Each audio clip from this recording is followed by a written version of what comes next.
How can I protect yourself? And before I get into that, I want to explain what's going on right now, because I think there's a lot of new investors out there. When I say new investors, people just started trading maybe over the last 6, 7, 8 years. You can go back even over the past 10 years, which means you never lived through a true bear market. You saw a couple here and there. Maybe if you're in gold and you have huge exposure to gold, you've seen it in there where, wow, this company just reported great metrics or showing that the deposit is much bigger, higher grade, and all of a sudden the stock will go up for like 5-10% and then crash because that's a liquidity event. Everyone's looking to get out. That's what happens in bear markets. Positive news are used as liquidity events to sell. But in a bear market, a true bear market, not one where we saw in late 2018, really quick for a couple of months that bounced, a true bear market like this, it's the opposite of a super bull market. I know this sounds like third grade shit. And maybe you're saying, Frank, no kidding. It's the opposite. But hear me out. Because based on the emails I'm receiving from you, especially over the past 2 months, I'm not sure that a lot of investors out there understand this. So we have a traditional bull market. Traditional, not a super bull market, but a traditional bull market. One where interest rates are at the lowest levels in our country's history, basically zero. The Fed is artificially keeping those long-term rates low by buying treasuries, which means it's injecting cash constantly into our system month after month after month. What does that do? It pushes the value of every asset considerably higher. So you're seeing a big wealth gap because a lot of people on the low end of that gap do not own their own assets, don't own houses, maybe don't own cars. But on the other end, real estate prices, cars, collectibles, and of course stocks are roaring higher. It's been doing this pretty much since 2010, outside of little blips here and there. Growth becomes a huge theme. Those names that have high growth potential start trading at multiples much higher than the overall market, which usually trades at 17, 18 times forward earnings, which is like the 10-year average. For the S&P 500, it was trading at 22, 23 times forward earnings. And now, with stocks coming down and earnings still holding up for now, we're trading, I think, below 20 times forward earnings. But you're seeing companies trade at 30, 40, 50 times earnings because of that massive growth potential. So this includes technology names, just FANG names, Facebook, Apple, Amazon, Netflix, Google, also NVIDIA, Tesla, biotech, AI names, cloud, cybersecurity, data analytics. All these trade at a huge premium to the market when we have these certain conditions. All great companies to own. In those conditions, low interest rate environment, where you have earnings growing, sales are growing faster than the market, and people are willing to pay sometimes 2 times, 3 times the average multi-S&P 500 to own these high-growth names. What else do you see? You see companies get funded like crazy with IPOs. Massive amount of IPOs have come out in the past 7, 8 years. Mergers and acquisitions. Hundreds of billions of dollars in mergers and acquisitions. It's fun times. The S&P 500 tends to outperform or exceeds its 8% average annual returns, and that's dating back to the 50s, right? And during these times, sentiment is positive. Everyone's high-fiving each other, making a lot of money. People are taking risks. The value of their assets, real estate, stocks, collectibles, continue to move higher. And what does that do? It encourages more spending, especially on stupid shit, discretionary crap, like what you see at Five Below. A place that makes a fortune selling stuff that's 100% useless. Fidgets, phone chargers that last 2 weeks, plushies, noodles for your pool. And you see people just pulling out of that place, jam-packed, right? It's like a Dave & Buster's too, jam-packed, right? Discretionary stuff. Just people spending entertainment products, theme parks, video games, buying an extra car, more new cars, getting coffee twice at Starbucks a day. I got money to spend. I got money to burn. It's great times. Everything's going higher. Those are all things that make people happier. I won't get into the psychology of that, of buying stuff making people happy, because eventually it doesn't, but that's a different argument. But you get my point. Now, these are the conditions we have from 2010 to 2019. Then COVID hit. Then what happened? Forced lockdowns. Government decided to go on a printing frenzy. We all got it because everyone was staying home, not making paychecks, regardless, won't get into the science or anything like that. But they spent trillions, $10.5 trillion to be exact, handing out checks directly to individuals, families, and businesses, saying, here you go. Bypassing the economy, you don't have to work, here you go. Then what happened? Markets came roaring back very, very quickly. We looked at February through March, and that was it. That huge downturn, I think it was about 33, 35% S&P 500. Then we started coming back because no one believed that the government would ever spend 1 trillion, 2 trillion, nevertheless 10.5 trillion to shore up these markets. But hey, there's no risk in that because we did it in 2010. We spent a ton of money, and look what happened. The government made money on all their warrants. So just spend money. It's the perfect recipe. Everybody's happy. Stocks go higher, politicians get funded, everything, right? Everybody's happy. Huh.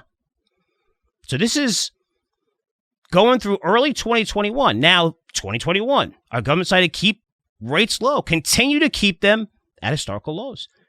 And they also continue to inject trillions. So this is a monetary, which is the Fed, and fiscal, the government, into our economy. Even though asset prices went back to all-time highs. And this was over a year ago, post-COVID. So what happens is creates super crazy bullish conditions. Now we see the emergence of SPACs even further. We saw a few, but it exploded last year in 2020, the end of 2020. And SPACs, there's a reason why they disappeared a while ago, right? Because, when it comes to SPACs, you have to get enough stupid people to buy these things at $10 or over without worrying about the fundamentals or looking at anything. All they're looking at is the story, the name of the company, and they get excited. But investors were smarter than that a while ago, and SPACs kind of disappeared. Now, they came back out. Again, which only work if those Wall Street insiders creating these things, getting shares at $1, $2, $3, were able to sell the new company they just merged with to individual investors who are willing to buy for over $10 a share. Again, they're betting investors will buy an exciting high-growth name that we just merged, like a Virgin Galactic, that's sending everybody to space. We're all going to space. Everybody's going to space. This is great. How are we going to build all this shit? I don't know. How are you going to generate revenue over the next 5 years? I don't know. But we'll go into space. Awesome. Really, really cool. So now you're buying a company that you're excited about, getting covered all over the major networks, CNBC, everywhere. Fox Business, you name it. And a lot of these people buying without looking at the fundamentals, which showed a company trading at what? A $12, $15 billion valuation, generating less than $1 million in sales. Think about that for a minute. Think about those numbers. Now, those of you still holding these names because you were told a great story, while the guys who created the SPAC, Chamath and Richard Branson, cashed out for hundreds of millions of dollars, you're getting wrecked. So SPACs are just one of the crazy things you see during a Super Bowl market. The other thing is a rise in the shittiest of stocks, like GameStop, AMC, and Bed Bath & Beyond, and a lot of these crazy SPACs. And you're seeing a lot of these names go higher because they're just in the right sector, whether it's ESG, AI, cloud. And people get excited about it. Again, you don't care about the numbers. The numbers don't make sense. So you're seeing amateur investors, many young investors, start to make a lot of money in the stock market. And they start believing that they're experts. They know more than everybody else who've been doing this for 20, 30 years. Again, these trends happen often. It just hasn't happened in a very, very long time. Because our Fed doesn't allow us to go into a recession. We're not allowed to have a recession ever. They're just going to print. Even though recession is people get aggressive, you got to pull back. No, you can get aggressive. The Fed's always going to be there, easy money. But now you have these kids, believing they're experts because the experts are getting outperformed because they're not going to buy stuff that's trading at 30 times, 40 times sales, and nevertheless 100 times, 200 times sales, which is some of these names. And then you see like that arrogant period. These young investors, they start creating YouTube channels, teaching new people how to trade from their massive 2 years of experience of making money in the market where every single thing is going high, especially the shittiest names. Telling you to buy everything. What do? I don't know what they do. But just buy it. It's ESG. It's great. In the Super Bowl market, you also see many projects get funded to the point where it's easy to raise millions of dollars in capital.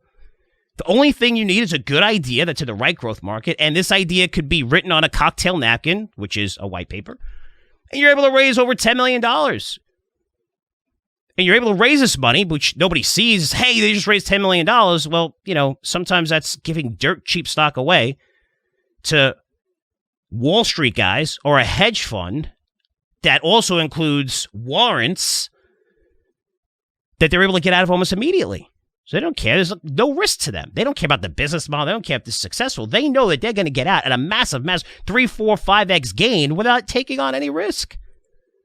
Because they're the first that could sell their stocks. And we've seen that also in the crypto markets over the past 2 years. We see Bitcoin hit new highs last year, pushing well past 60 grand. I mean, a ton of crappy crypto projects saw massive funding.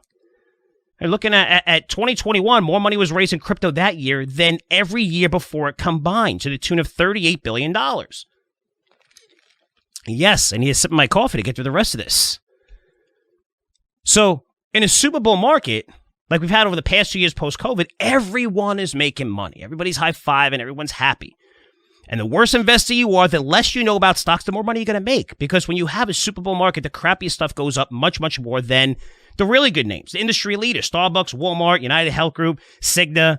Try telling someone you're buying Walmart 2 years ago. They'd laugh at you. You're buying Walmart? Really? Okay, you buy Walmart. I'm buying this ESG company. They just went up 45% yesterday, and I'm in it already. Can't compete. This is what happens to Super Bowl markets. With macro conditions, the macro conditions, which I know a lot of people don't want to pay attention to, and macro is a boring word, but they're the best in our country's history. Interest rates near zero. The Fed, massive punch bowl that everyone could drink from. Here's the money. Here you go. No problem.